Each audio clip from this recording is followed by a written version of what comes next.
Guys, what is up? It is Alex here, bringing you a race review of the 2012 Indian Grand Prix.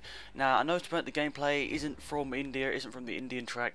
I thought I'd throw some entertaining gameplay from an online race that I got, because I thought that'd be a bit more entertaining to watch in the background than just a boring race with the AI. But let's get into the race review and see what I thought about the race. The front three rows were in formation, with Red Bull starting on first and second, third and fourth was the McLarens, fifth and sixth was the Ferraris, and this really ensued for a dramatic start for the race. There was a pretty tense start, with Mark Webber getting a better start than Vettel on the line, and actually going up to the first corner side by side until Webber backed out and let Vettel ensue his lead through turn one. Then coming onto the big straight, the biggest bit of overtaking on the track was Alonso getting right in the slipstream of the McLarens and taking them down the straight until right at the end of the straight the McLarens actually dipped back into the slipstream and got the positions back. And that was a key point in the race, because if Fernando Alonso had got there, we think he could have probably pursued after the Red Bulls a little bit better in that stage of the race. But at that point of the race, McLarens had the pace to keep him behind, and it kept like that for a long time.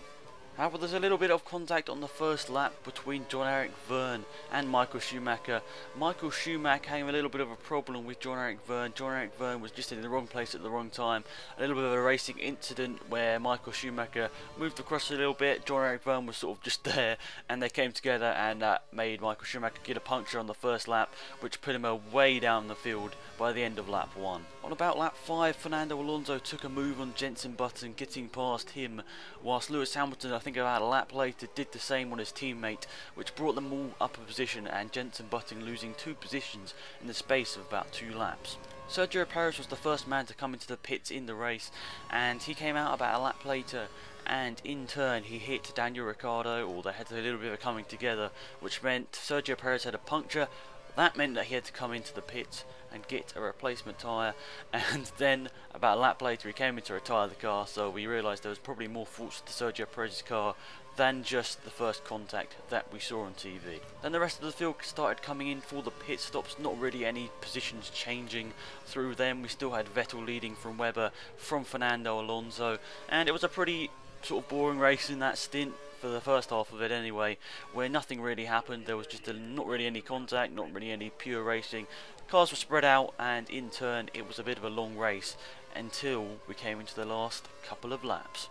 However, there was a little bit of contact between Kamui Kobayashi and Pastor Maldonado, a little bit of a racing incident once again, where Pastor Maldonado wasn't really looking where he was and moved across a little bit on Kamui Kobayashi. Both can have their blame for this accident, in my opinion. Maybe Kobayashi could have given him a little bit more space, and maybe Pastor Maldonado shouldn't have really moved back over there. But neither of them got any penalties, so it was just a racing incident, and I think that was the right call for that move. So we'll skip ahead to the last couple of laps of the race, when Mark Webber started to have problems with his curves. This, in turn, with De La Rocha's crash at the end of the big straight, meant that Fernando Alonso was really catching really fast in these last couple of laps. Was pounding in the lap time, setting a fastest lap at one point, and he actually caught and overtook Mark Webber through the DRS zone after the yellow flags had cleared for De La Rocha's accident. He took that position from Mark Webber, moved up to second place in the race, and in turn a little bit further back was Lewis Hamilton on a charge too. He was still setting fastest laps as well back there, but by the end he didn't have the measure on Mark Webber. It was a very close one, and we did have a little bit of scare for the Red Bull team when Sebastian Vettel's tray, or under tray on his car, I think, was dragging a little bit, and that meant that he might have lost a bit of time in those last couple of laps. But overall, it was a kind of boring race with Sebastian Vettel winning. Even though he had his little bit of problem at the end, he still set the fastest lap on the last lap. This meant he had a full house of fastest lap race win, leading every lap and starting on pole. And that's another one. He did that for the first time in India last year, and he brought it home again this time in this Indian Grand Prix. Second place was Fernando Alonso, only losing the minimum points he could to Sebastian Vettel in this race after driving a pretty good race to claw the position from Mark Webber. And then in third was Mark Webber, securing that position from Lewis Hamilton right at the end.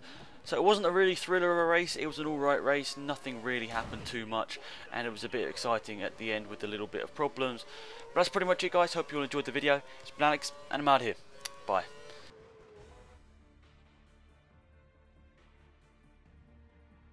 Drop it.